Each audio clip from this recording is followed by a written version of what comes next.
Sir reason बोला कि actually क्या है कि हिंदुस्तान या कोई भी मतलब जम्मू कश्मीर सुन रहा है, मतलब हिंदुस्तान की जितनी भी मतलब जो आवाम है, जो आबादी है यहाँ की, वो हमेशा जेएनके को सुनती है क्योंकि जेएनके हर न्यूज़ में रहता है। लेकिन बोला इस बार कि नॉर्थ ईस्ट को हिंदुस्तान ही नहीं सुनेगा, नॉर्थ ईस्ट को पूरी दुनिया देखेगा करके। अच्छा। हाँ, बोला आप नॉर्थ ईस्ट को सिर्फ इंडिया नहीं जानेगा सर, पूरा वर्ल्ड नॉर्थ ईस्ट को देखेगा। तब हमारे को लगा यार कि हो सकता है यार कोई सीएम इनके टारगेट में हो, कुछ हो, तो हमने मतलब ये इन्फॉर्मेशन दी, मतलब लोकल इंटेलिजेंस को इन्फॉर्मेशन दी, सब सिक्योरिटी जितने भी मतलब अपने सीएम जितने भी लीडर्स थे, सबके गवर्नर, सिक्योरिटी को बढ़ाया गया कि कुछ ना कुछ होने वाला है, चीज़ें होने वाली ये चीज़ें करके। लेकिन कभी एक इनपुट, एक सोर्स से एक इनपुट मिलता है, हमारे को एक इनपुट मिलता है कि इस बार म्यांमार पे फुटबॉल मैच हो रहा है। तो फुटबॉल मैच तो नॉर्मली था कि जैसे ऑलरेडी फुटबॉल मैच हो रहा है करके चीज़ें ये हो, तो इस फुटबॉल मैच की क्या खासियत है करके, तो मेरे सोर्स ने बताया कि ये फुटबॉल मैच अलग है।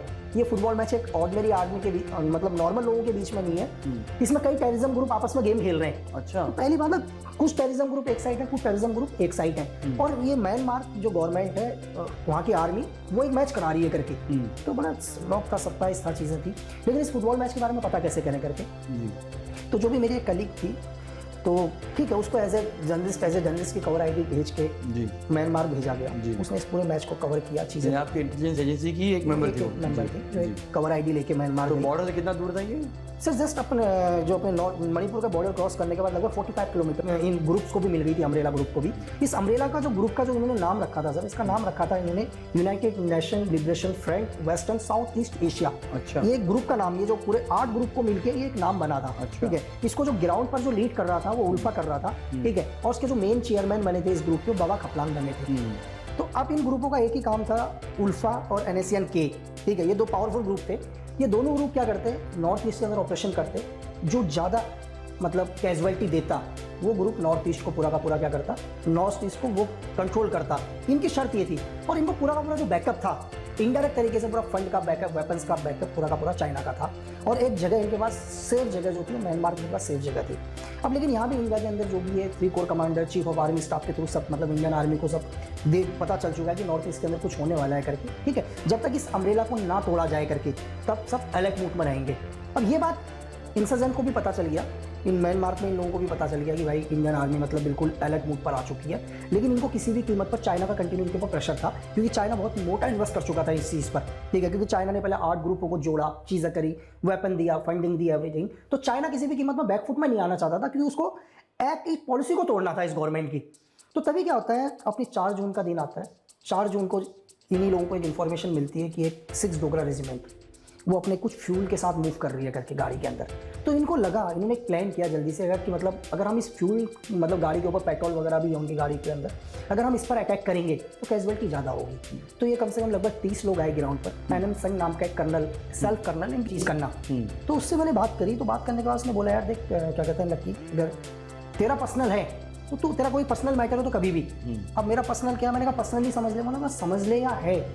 अब चीज़ें हैं सर, वो भी किसी एजेंसी के लिए काम कर रही है, तो उससे चीज़ें उससे भी नहीं छुपाई जा सकती। उसको बोला यार ठीक है, गवर्नमेंट का काम है करके, है ना, बट काम गवर्नमेंट का है। मेरे अपने लोग मरे, मेरे अपने भाई मरे, जिनके साथ मैं खाता हूँ, जिनके साथ मैं पीता हूँ। ठीक है, किसी भी कीमत में अगर एक्शन नहीं लेंगे तो कल एक दूसरा इंसिडेंट होगा। अगर यही देखो कि तुम्हारे देश के अंदर है, तुमने तो 30-30 साल तक ऑपरेशन चलाया है, तो देन वो एग्री हुई उसने एक अमाउंट के ऊपर कि मैं इतना अमाउंट लूंगी करके, और इतने अमाउंट में डील करी। तो गवर्नमेंट से बात करी, देन गवर्नमेंट मतलब सेंट्रल गवर्नमेंट से तो इस ऑपरेशन के लिए रेडी नहीं थी, लेकिन मेरे चीफ किसी भी कीमत पर इस ऑपरेशन को चाहते थे सर। ठीक है, जो भी अपना फंड होता है, चीज़ें होती है, एजेंसी का फंड होता है, उस फंड से चीज़ें किया गया। ठीक है, लड़की आई, लड़की आने के बाद धीरे धीरे क्या हुआ, नॉर्थ ईस्ट में नागालैंड में धीरे धीरे वो क्लोज गई, चीज़ें गई। ठीक है, उसने अपने आप को डेवलप दिखाया कि वो एक्चुअली क्या है, वो भी नागालैंड के अंदर एक बड़ा इन्वेस्ट करना चाहती है करके चीज़ें। तो लगा ब्रिगेड कमांडर को भी इज़ द पावरफुल लड़की है, ये चीज़ें करके ये मतलब नॉर्थ ईस्ट के अंदर एक बड़ा बिजनेस इस्टेब्लिश करना चाहते हैं। धीरे धीरे दोनों क्लोज आए, और हमने उसको 1 महीने का टाइम दिया था सर। लड़की ने 16वें दिन ही उसको चीज़ें करी, पता चला कि हाँ यहाँ आई थी 2। एक्चुअली क्या है, ये दोनों की दोनों लड़कियाँ एक्चुअली चाइना की एजेंसी MSS के लिए वर्क करती थी, लेकिन अभी ये चीन नेशनल आर्मी के लिए म्यांमार में एक ग्रुप है, टेररिज्म ग्रुप है, जिसके लिए वर्क कर रही थी सर। तो ये सब कुछ पता करने के बाद चीज़ें पता करी कि ये दोनों की दोनों लड़कियां कहाँ गई थी करके। तो इसका इनपुट मिला कि ये दोनों लड़कियां, परवेज बरुआ जो उल्फा के लीडर हुआ करते हैं, उनके साथ उन्होंने आसाम में मीटिंग करी। और मीटिंग करने के बाद हमारे को ये पता चला कि यार ये नेपाल, यहाँ से नेपाल निकल गया और महेंद्र नगर के अंदर गए हैं लोग। तो महेंद्र नगर के अंदर इनके बारे में पता किया गया। तो बाद में पता चला कि परवेज बरुआ क्या है, नेपाल भी छोड़ चुका है और नॉर्थ ईस्ट भी, इंडिया भी छोड़ चुका है, इस टाइम वो चाइना के अंदर है। ये इनपुट मिली है, अभी कंफर्म नहीं था कि चाइना के अंदर है। लेकिन सबसे बड़ी बात थी कि यार 2001 में लगभग हमारा सीज़फायर टूट चुका था उल्फा के साथ, और उल्फा खत्म हो चुका है बिल्कुल, मतलब नहीं है, उल्फा खत्म हो चुका है, न्यूट्रलाइज हो चुका है लगभग। आसाम धीरे धीरे पीस बन रहा है। तो ऐसा क्या है कि चाइना दोबारा उल्फा के साथ मीटिंग कर रहा है, ठीक है। और उसके बाद मार्च के अंदर एक बड़ी घटना, 7 सोल्जर शहीद हुए, तो चीज़ें कुछ लग रहा था। तो इसके बारे में पता लगाया गया, तो पता लगाया गया यार ऐसे नहीं पता चलेगा, ये पता तभी चलेगा जब कोई ना कोई बता पाए करके, क्योंकि उल्फा है नहीं, चाइना में हम एंटर नहीं कर सकते, म्यांमार इंटेलिजेंस से कोई मतलब इन्फॉर्मेशन नहीं मिल पा रही है। तो एक इनपुट और मिली, इंटेलिजेंस की एक इनपुट मिली कि कुछ एक लोग इन्फिल्ट्रेशन करने वाले हैं। अपनी एक जगह पड़ती है मौर्य, इंटरनेशनल बॉर्डर पड़ता है, तो कुछ इन्फिल्ट्रेशन होने वाला है। तो एज ए स्पेशल फोर्स को बोला गया कि ठीक है होने दो करके, इन्फिल्ट्रेशन होने दो, लेकिन हमारे को आदमी किसी भी कीमत पर लाइव चाहिए, जिंदा चाहिए, ताकि हम इनपुट ले सकें। इन्फॉर्मेशन पक्की थी, हमारे सोर्स की इन्फॉर्मेशन पक्की थी कि इन्फिल्ट्रेशन अंदर आ रहे हैं करके। देन आने के बाद हमने एक आदमी को लाइव, एक आदमी को आप कहाँ थे अभी, किस चीज़ में, किस ग्रुप में थे आप? मैं अपनी गवर्नमेंट एजेंसी के लिए काम कर रहा था। तो इंटेलिजेंस एजेंसी के लिए वर्क कर रहा था। तो नॉर्थ ईस्ट में जस्ट हमने उसको पकड़ने के बाद हमने उससे इंट्रोगेट किया, पूछताछ करी, तो उसने बताया, चीज़ें बताया कि बोला हाँ बोला, लेकिन जब उसने एक चीज़ क्लियर बोला कि एक अम्ब्रेला बन गया है करके इंडिया के अंदर जी। अब एक अम्ब्रेला, तो अम्ब्रेला समझ में नहीं आ पा रहा, अम्ब्रेला क्या। उससे हमने और जानने की कोशिश करी कि अम्ब्रेला है क्या करके जी। तो उसको जितनी इन्फॉर्मेशन पता थी उसने बताया कि अम्ब्रेला क्या है कुछ नहीं पता, लेकिन एक अम्ब्रेला होने वाला नॉर्थ ईस्ट में इस बार वो होगा जो आज से पहले कभी नहीं हुआ। अब नॉर्थ ईस्ट में क्या होगा, ये अपने सीनियर से बात करी, इंटेलिजेंस के लोग बैठे, मेरे सीनियर्स लोग बैठे जो भी थे, जो भी सोर्सेज, लेकिन हर चीज़ हर जगह पता करने के बाद, जहाँ भी हमारे सोर्सेज थे, चाहे इंडिया के अंदर सोर्सेज थे, अपने बांग्लादेश, म्यांमार, कहीं भी भूटान साइड में, नेपाल साइड, कहीं से पता नहीं चल पा रहा था कि अम्ब्रेला है क्या करके। हमने बहुत डिकोड करने की कोशिश करी, अम्ब्रेला क्या है नहीं पता, बस ये पता है कि एक अम्ब्रेला बन गया करके। देन हमसे उस जो भी हमने एक आदमी इन्फॉर्मेशन में पकड़ा, चीज़ें पता करी, तो उससे पूछा हमने यार तुम करने क्या हो, मतलब तुम्हारा टारगेट है क्या नॉर्थ ईस्ट में। चलो नॉर्थ ईस्ट में है, तुम्हारी फाइट चल रही है नॉर्थ ईस्ट में, इंडियन आर्मी के साथ फाइट चल रही है, पैरामिलिट्री फोर्स के साथ फाइट चल रही है, तो उसने कहा कि एक बड़ा टारगेट है करके जो कभी आज तक नहीं हुआ करके। तो इसके पीछे रीजन, इसके पीछे हमने कहा रीजन क्या है करके। तो देन दूर समथिंग 45 किलोमीटर दूर और एक इन्फिल्ट्रेट कर गई। नहीं वो as a cover ID, as a journalist cover ID वो कवर करने के लिए, डिप्लोमेट तरीके से कवर करने के लिए, मैच को कवर करने के लिए भेजा उसने। तो जब वहाँ से वो इन्फॉर्मेशन उसने दी, तो उस इन्फॉर्मेशन से अपनी पूरी एजेंसी शॉक सर। एक्चुअली क्या था कि 4 इंसर्जेंट ग्रुप एक साइड जी, 4 एक साइड, इनका मैच। और ये ग्रुप किसके बीच में हो रखा था, जो भी नॉर्थ ईस्ट में जी पिछले 50 साल से जो ग्रुप एक्टिव थे जी, और मेन उसमें उल्फा, NSCN KYKL, रिपाक, तो इस टाइप के 8 टेररिज्म ग्रुप मिलकर फुटबॉल मैच खेल रहे हैं। तो जब इन 8 ग्रुपों को देखा, चीजें देखी, तो एनालाइज किया कि 8 रिपाक उसमें 2 ग्रुपों के अंदर कवर है करके, तो समझ में आया कि अम्ब्रेला के 9 हिस्से हैं, तो ये 9 ग्रुप बन चुका है, देन ये अम्ब्रेला। तो वहां से जो भी इनपुट आई है, इनपुट ये आया कि इन ग्रुपों के बीच में जो मैच हो रहा है, जो उसमें जीतेगा वो नॉर्थ ईस्ट में ऑपरेशन को लीड करेगा। अच्छा। और उसके बाद पूरे नॉर्थ ईस्ट में वही राज करेगा। अच्छा। ठीक है, मतलब ये जो ग्रुप है फुटबॉल मैच जीतने के बाद जी। और इसमें मेन था उल्फा और NSCN के साथ भी हमारा मतलब एक्चुअली 2001 लास्ट के अंदर सीज़फायर टूट गया था, और NSCN को उस टाइम लीड कर रहे थे खपलांग बाबा, ठीक है। उनका मतलब बर्मा के अंदर ही उनका पूरा होल्ड था, क्योंकि एक्चुअली NSCN और NSCN IM पहले दोनों एक ही ग्रुप हुआ करते थे। देन 1987 के समथिंग में ये ग्रुप टूट गया था, दोनों पावरफुल ग्रुप थे सब, ठीक है। तो NSCN IM के साथ हमने 99 से हम सीज़फायर में चल रहे थे।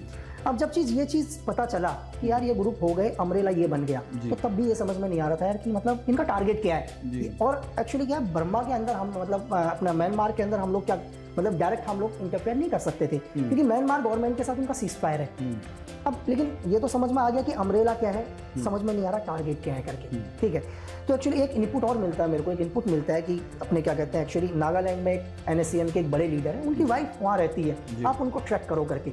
जब हमने एक्चुअली क्या किया, एक बड़े NSCN के एक बड़े लीडर के एक बड़े लीडर कोंगो कोन्याक और सुमी की वाइफ को हमने ट्रैक करना शुरू किया, तो हम एक एरिया कमांडर को वहाँ से उठाते हैं, और वो एरिया कमांडर हमारे को इनपुट देता है, और वो एरिया कमांडर बोलता है कि नहीं सर, हमारा कोई पॉलिटिशियन या पॉलिटिकल पर्सन हमारा टारगेट नहीं है, हम इस पर भारतीय सेना पर अटैक करेंगे। तो भारतीय सेना पर तो अटैक तो कर ही रहे हैं, पिछले 20 साल 30 साल से कर रहे हैं, नया अटैक क्या है करके। तो उन्होंने बोला कि इस बार हमारा जो ग्रुप है, पहले हम एक ग्रुप थे जो हमारे को इनपुट पता चल गया था, बोला हम 8 ग्रुप एक हो चुके हैं आप, ठीक है, लेकिन जो हमारा इस बार जो अटैक होगा, वो अटैक हम 2 3 4 5 सोल्जर को शहीद नहीं करेंगे करके, हमारा अटैक है कम से कम पूरी की पूरी कंपनी को खत्म करना। अच्छा। यानी कि लगभग आप लगा लो 60 to 70 आदमी की नफरी को खत्म करना, जो आज से पहले मतलब कभी हिंदुस्तान में नहीं हुआ कभी भी। तो ये उनका टारगेट था। तो हमने उनसे पूछा कि यार चलो ठीक है, किस पर करोगे आप अटैक, किस पर करोगे करके, कौन सी बटालियन या कौन सी रेजिमेंट या कौन सी पैरामिलिट्री फोर्स आपका टारगेट है। तो देन उसने ये नहीं बोला कि एक्चुअली ये इन्फॉर्मेशन उसको भी नहीं पता थी, ये उल्फा के बड़े अपने परवेज बरवा या खपलांग बाबा तक ही इन्फॉर्मेशन ना होती कि किसको ये लोग टारगेट करेंगे। लेकिन उसने एक चीज़ बोल दिया कि हमारे टारगेट में मतलब आर्मी की 2 ही यूनिट रहेंगी करके, या तो हम जो इंडियन आर्मी यहाँ से जा रही हो हम उस पर अटैक करेंगे, या इंडियन आर्मी आ रही हो। उसका रीज़न क्या बताया, तो रीज़न इनपुट ये पता चला कि जाने वाले के ऊपर हम इसलिए अटैक करेंगे कि हम आने वाले को ये दिखाएंगे कि हम क्या हासिल करते हैं, ताकि हमेशा मॉरल डाउन रहे। या इंडियन आर्मी की कुछ नई बटालियन अंदर आ रही हो, हम अगर क्योंकि कोई भी बटालियन अगर कोई भी इंडियन आर्मी अगर मूव करता है तो 3 साल क्या कहते हैं सीआई में रहता है, 3 साल पीस में रहता है। तो 3 साल के टर्नओवर में अगर कोई आर्मी ऑपरेशन के लिए सीआई ऑप्स में जा रही है, तो अगर उसने अटैक कर दिया तो वो कहीं वो डिफेंस मूड में आ जाएगी करके, मतलब वो अपने को बचाने की कोशिश करेगी। ये उनका मतलब उनकी सोच थी। तो लगभग उस टाइम 3 कोर कमांडर अपने रावत साहब हुआ करते थे, तो इन्फॉर्मेशन दे दी सबको अलर्ट करने के लिए, और ये इन्फॉर्मेशन मतलब अब इनके ऊपर फायर आ गया, तो ये कैसे करके अब, लेकिन लीमा चार्ली जो कमांडर बिल्कुल लीड कर रहे थे ऑपरेशन को, उन्होंने बिल्कुल शांति रखी और फायर नहीं खोला। देखा कि कुछ देर के बाद फायर रुक गया। ये मतलब ये वहां के मिलिटेंसी, वहां के उन लोगों का ये था कि ये उनका तरीका था कि वो हवा में फायर मारते थे, वो ये देखना चाहते थे उनके कैंप के आसपास कोई आया तो नहीं है, अगर इनके कैंप के आसपास कोई है तो वो इन पर फायर मार देगा करके, ठीक है। तो देन इन्होंने थोड़ा और वेट किया, वेट करने के बाद फिर उन्होंने 15-20 मिनट के बाद फिर फायर आया नीचे। तो इस चीज को कम से कम हमने 1-1.5 घंटा वेट किया, कंटिन्यू सिग्नल देते रहे हम सेफ में करके। जब लगा कि आधे घंटे तक लगभग रात को कोई फायर नहीं आया नीचे से, कोई फायर नहीं आया, अब कैंप पर सब लोग सो चुके हैं चीजें, तो एक काउंटर ऑपरेशन होता है सर, पूरे हाइड आउट पर जितने भी टेररिस्ट थे सबको खत्म किया जाता है, ठीक है। खत्म करने के बाद हमारी पूरी की पूरी टीम सेफ वापस आती है। सेफ वापस आने के बाद इस पूरे अम्ब्रेला को तोड़ दिया जाता है सर। अब जब ये पूरा हमने अम्ब्रेला ब्रेक कर दिया, 9 जून को खत्म ही कर दिया इस अम्ब्रेला को, ठीक है। जो भी ग्रुप बचे थे NACN के खपलांग या उल्फा, कॉन्गो कोनियाक, सुमी, उन्होंने भारत सरकार का सीज फायर कर लिया सर। वो अपने कुछ 200 इंसर्जेंट के साथ इंडिया के अंदर आए और अपना सीज फायर कर लिया भारत सरकार के साथ। अब दिक्कत क्या थी, दिक्कत थी म्यांमार के अंदर ऑपरेशन हुआ सर। चाइना ने पूरा मुद्दा लिया, इसको इंटरनेशनल मुद्दा बनाया कि हिंदुस्तान ने कैसे ऑपरेशन कर दिया भाई किसी देश के अंदर जाके, ठीक है। उसने इस मुद्दे को उठाया। तो अब देन नेक्स्ट दिन तभी क्या होता है, हमारे चीफ जो भी इंडिया के जो भी चीफ लोग होते हैं वो म्यांमार जाते हैं, वहाँ की गवर्नमेंट से बात करते हैं कि जिस टाइम दुनिया ने आपका साथ छोड़ दिया था ना, पूरी दुनिया ने आपको अकेला खड़ा कर दिया था, तो हिंदुस्तान आपके साथ था उस टाइम। इंडिया ने आपके साथ चीजें करी, आपको सिक्योरिटी दी, आर्मी की हेल्प दी, जो भी आपको जरूरत थी वो भारत ने किया, बाकी किसी देश ने नहीं किया। आज आप भारत के साथ खड़े हो या आज आप टेररिज्म के साथ खड़े हो। तो बर्मा ने, म्यांमार ने अपना साथ दिया और उन्होंने डिसाइड किया कि हमने कंबाइन ऑपरेशन किया, ठीक है, और टेररिज्म को खत्म किया। तो आज कितने लोग मारे थे उसमें, कितने मिलिटेंट मारे गए? सर देखिए, उसमें इंटेलिजेंस रिपोर्ट करती है कि लगभग 200 मिलिटेंट को हाइड आउट पर खत्म किया गया। और सबसे बड़ी बात है सर, जो ये अम्ब्रेला बना था, इस अम्ब्रेला को तो खुद एक कहानीकार बनने वाले हैं और आपको कहानी सुनाने वाले हैं। So now over to Lucky for you guys. Lucky, बहुत बहुत शुक्रिया, welcome for coming to the channel again. मैं तहे दिल से आपका आभारी हूँ कि आपने उस किताब में हमारा बहुत सहयोग दिया और हम लोग किताब आपकी बहुत मदद से लिख पाए। वो किताब आ जाएगी और बहुत जल्द आपको इस देश में लोग जान जाएंगे जो सनसनीखेज कहानी उसके अंदर जो है। तो मैं चाह रहा था कि आज वो ऑपरेशंस जो इस किताब में नहीं लिखे हैं, जिनका जिक्र हमने इस किताब में नहीं किया, आप कुछ 2-4 बड़ी बड़ी अच्छी कहानियाँ सुनाते, ताकि हमारे जानने वाले सुनने वाले जो हैं वो एज ए बोनस इनको सुन सकें, और फिर जब आप किताब लिखेंगे तो बिल्कुल हम उसको डिटेल में पढ़ ही लेंगे आपसे। बताइए। ठीक है, सबसे पहले मैं थैंक्स कहना चाहूँगा सर, दोबारा आपने मुझे यहाँ पर आने का मौका दिया आपके चैनल कि इस देश की किसी पॉलिटिकल पार्टी को क्लियर मेजॉरिटी में हासिल हुई है। अच्छे दिन। तो हमारे प्रधानमंत्री सबसे पहले क्या करते हैं सर, उन्होंने जब सबसे पहले देखा कि मतलब हिंदुस्तान में क्या क्या चीज़ें चल रही हैं, मतलब हमारे जो पड़ोसी मुल्क हैं, जो एनिमी हैं, वो कौन कौन है। चलो, पाकिस्तान तो सभी देख रहे थे सर, मतलब 1947 से सब पाकिस्तान पाकिस्तान कह रहे हैं।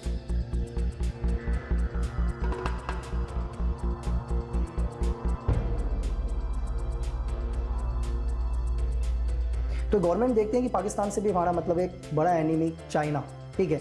तो क्या कहते हैं, अपने जो PM साहब है, सबसे पहले वो ध्यान देते हैं कि अपने JNK में जो भी लद्दाख सेक्टर्स है, लद्दाख के जो बॉर्डर्स हैं, या उत्तराखंड में जो चाइना बॉर्डर जुड़ रहा है, या अरुणाचल में जो जुड़ रहा है, इनको देखते हुए तो सबसे पहले उन्हें लगा कि नहीं, हमारे को ग्रीन सिग्नल चाहिए करके जी। अब लेकिन इस ऑपरेशन को करने के लिए सबसे स्पेशल फोर्स चाहिए जी। अब स्पेशल फोर्स, हमारी स्पेशल फोर्स UN मिशन के लिए दिल्ली में बैठी हुई है सर जी। दिल्ली जाने वाली है। 21 पैरा SF की स्पेशल फोर्स UN मिशन के लिए जाने के लिए रेडी है, ठीक है। एक लीमा चार्ली हमारे मतलब एज जो इसको लीड करे इस ऑपरेशन, वो दिल्ली में थे। तो इस UN मिशन को विड्रॉल किया, मतलब विड्रॉल किया गया, ये इंपॉर्टेंट हमारे देश का। अब लेकिन सबसे बड़ी चीज़ है, स्पेशल फोर्स को लाएं कैसे, नॉर्थ ईस्ट में लाएं कैसे, मतलब 57 डीप माउंट में कैसे लेकर आए, क्योंकि इन लोगों की भी पूरी इंटेलिजेंस, चाइना की पूरी इंटेलिजेंस, चाइना की जो भी इंटेलिजेंस के लोग पूरे एयरपोर्ट के आसपास उनके लोग, रेलवे स्टेशन के आसपास उनके लोग, बस अड्डे के आसपास। स्पेशल फोर्स का मूवमेंट देखते ये लोग अलर्ट होंगे, जी, है ना।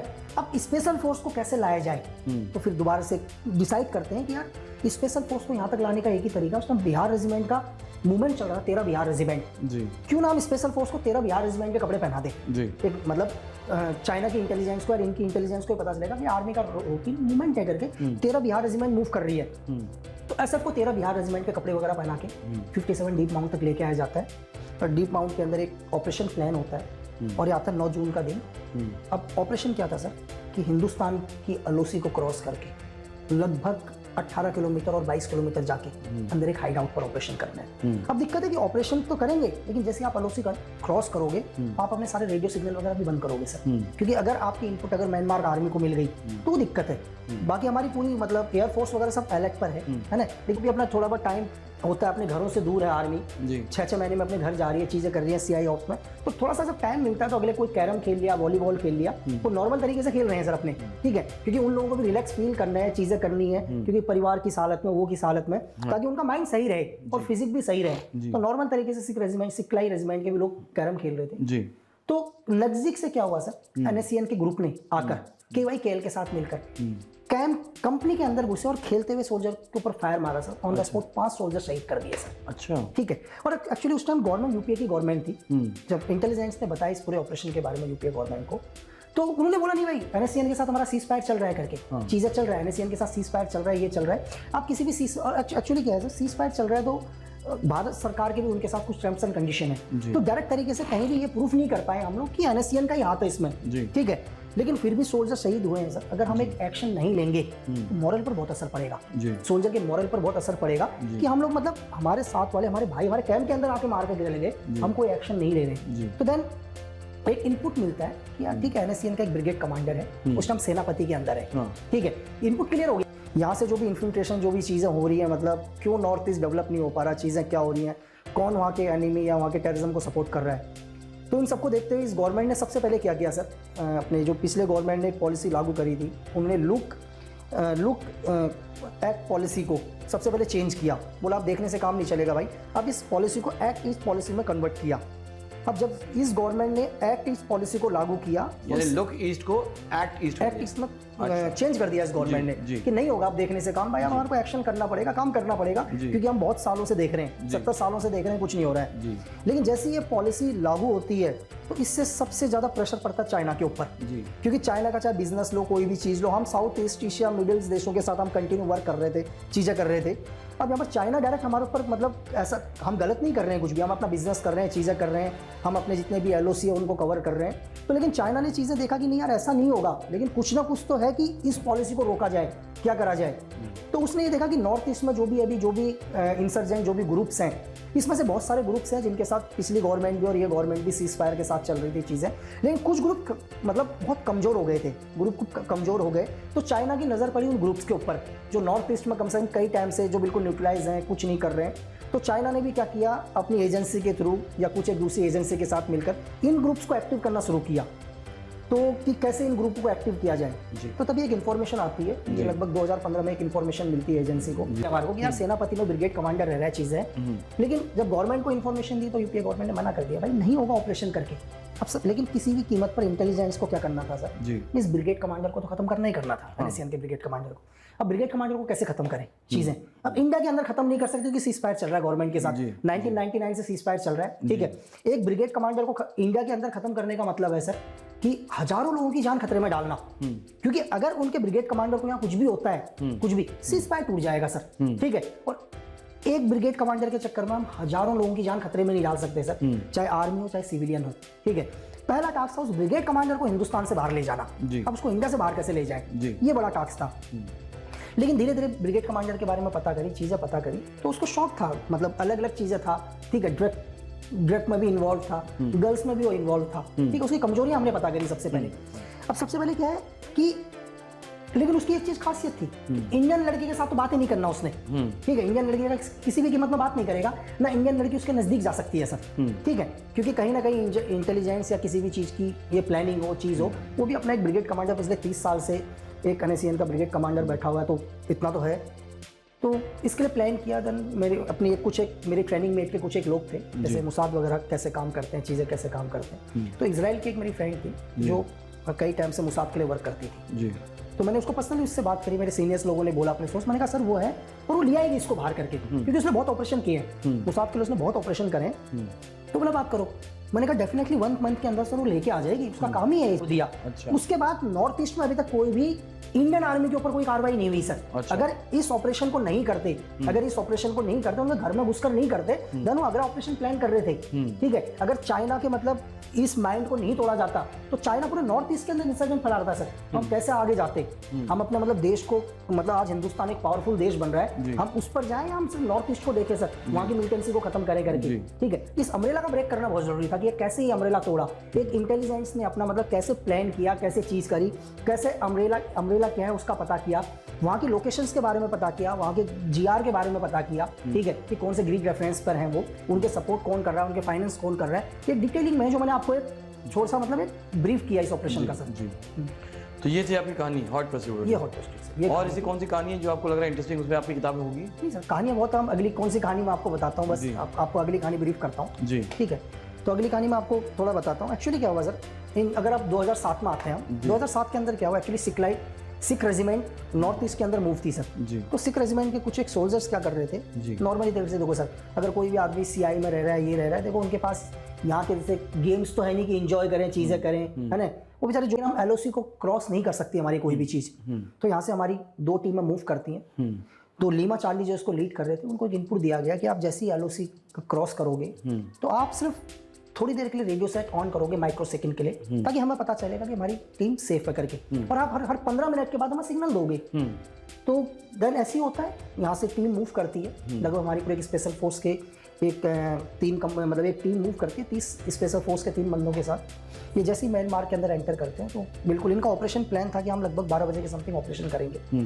तो हर 15 मिनट में सिग्नल दे रहे थे वो सब, जो भी मतलब इस ऑपरेशन को, जो हमारे chief of army staff, 3 core commander, messages सब देख रहे थे। तो जब ये 12 बजे के समथिंग उनके कैंप पर पहुंच गए, बिल्कुल ऑपरेशन बिल्कुल सही चला। रास्ते में इन्हें कुछ एक लोकल बंदे भी मिले इस ऑपरेशन में, उन्होंने लोकल बंदे को भी अपने साथ रखा इस टीम में, क्योंकि उन्हें छोड़ नहीं सकते थे। हो सकता है वो म्यांमार आर्मी कोई बात बता देते, कुछ भी करते, तो हमारे 30 स्पेशल फोर्स के बंदों की जान खतरे में। तो हाइड आउट के पास पहुंचे।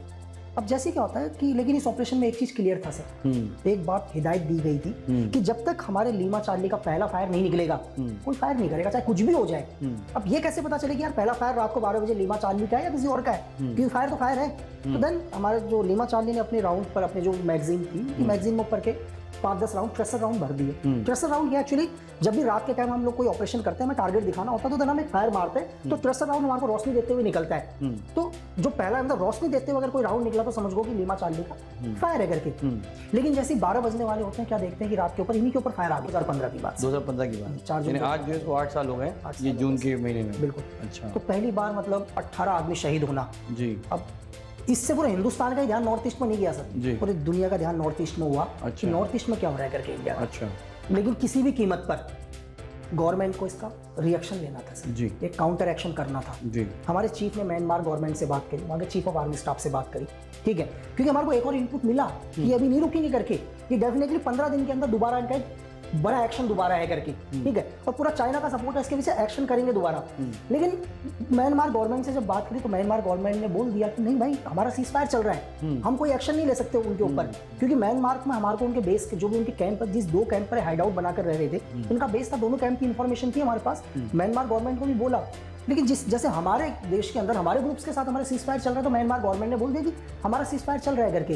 बट क्योंकि दोबारा एक्शन होना है तो हमारी गवर्नमेंट भी नहीं बैठ सकती थी, गवर्नमेंट नहीं बैठ सकती। तो माननीय प्रधानमंत्री शायद 7 जून को रिटर्न आए, उनका दौरा था बाहर का, तो उन्होंने बोला नहीं भाई, ऑपरेशन करना है करके, कुछ भी हो ऑपरेशन करना पड़ेगा, इस अम्ब्रेला को तोड़ना पड़ेगा करके। अब अम्ब्रेला को तोड़ने के लिए क्या करें करके, तो हमारे चीफ ऑफ आर्मी स्टाफ ने अपने 3 कोर कमांडर से बात करी, एक्शन के लिए बोला यार ठीक है, एक्शन के लिए मैं रेडी हूँ, दिया। अच्छा। उसके बाद नॉर्थ ईस्ट में अभी तक कोई भी इंडियन आर्मी के ऊपर कोई कार्रवाई नहीं हुई सर। अच्छा। अगर इस ऑपरेशन को नहीं करते, उनके घर में घुसकर नहीं करते, देन वो अगला ऑपरेशन प्लान कर रहे थे, ठीक है। अगर चाइना के मतलब इस माइंड को नहीं तोड़ा जाता तो चाइना पूरे नॉर्थ ईस्ट के अंदर इंसर्जेंट फैला रहा था सर। तो हम कैसे आगे जाते, हम अपने मतलब देश को, मतलब आज हिंदुस्तान एक पावरफुल देश बन रहा है, हम उस पर जाएं, हम सिर्फ नॉर्थ ईस्ट को देखें सर, वहां की मिलिटेंसी को खत्म करे करके, ठीक है। इस अम्ब्रेला का ब्रेक करना बहुत जरूरी था कि ये कैसे ही अम्ब्रेला तोड़ा, एक इंटेलिजेंस ने अपना मतलब कैसे प्लान किया, कैसे चीज करी, कैसे अम्ब्रेला क्या है उसका पता किया, वहाँ की लोकेशंस के बारे में पता किया, वहाँ के जीआर के बारे में पता किया, ठीक है, कि कौन से ग्रीक रेफरेंस पर हैं वो,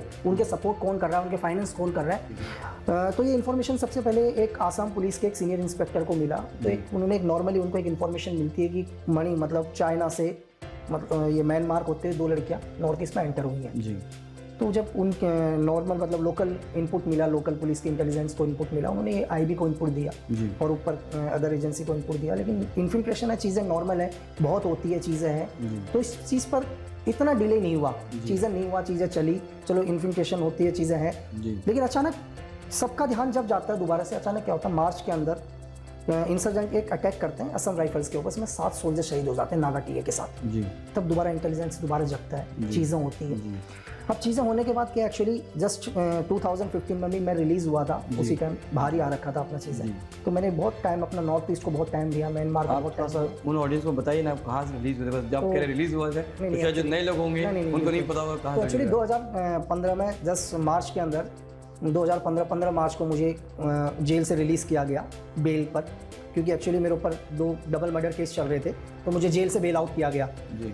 तो इन्फॉर्मेशन मिलने पर कुछ एक मेरे सीनियर्स ने मुझे बोला कि ठीक है कि मैं केस के ऊपर भी अपना ध्यान दे रहा हूँ, चीज़ें दे रहा हूँ। तो वो लोग मुझे चाहते थे कि मैं अपने नॉर्थ ईस्ट में जो भी मेरे सोर्सेज हैं, या म्यांमार में है या बांग्लादेश करेगा, अच्छा। और उसके बाद पूरे नॉर्थ ईस्ट में वही राज करेगा, अच्छा। ठीक है, मतलब ये जो ग्रुप है फुटबॉल मैच जीतने के बाद, और इसमें मेन था उल्फा और NSCN के साथ भी हमारा मतलब एक्चुअली 2001 लास्ट के अंदर सीजफायर टूट गया था, और NSCN के को उस टाइम लीड कर रहे थे खपलांग बाबा, ठीक है। उनका मतलब बर्मा के अंदर ही उनका पूरा होल्ड था, क्योंकि एक्चुअली NSCN के और NSCN IM पहले दोनों एक ही ग्रुप हुआ करते थे। देन 1987 के समथिंग में ये ग्रुप टूट गया था, दोनों पावरफुल ग्रुप थे सब, ठीक है। तो NSCN IM के साथ हमने 99 से हम सीजफायर में चल रहे थे। अब जब ये चीज पता चला कि यार ये ग्रुप हो गए, अम्ब्रेला ये बन गया, तो तब भी ये समझ में नहीं आ रहा था यार कि मतलब इनका टारगेट क्या है। और एक्चुअली क्या है, बर्मा के अंदर हम मतलब अपना म्यांमार के अंदर हम लोग क्या मतलब डायरेक्ट हम लोग नहीं कर सकते थे, क्योंकि म्यांमार गवर्नमेंट के साथ उनका सीजफायर है। अब लेकिन ये तो समझ में आ गया कि अम्ब्रेला क्या है, समझ में नहीं आ रहा टारगेट क्या है, ठीक है। तो एक्चुअली एक इनपुट और मिलता है मेरे को, एक इनपुट मिलता है कि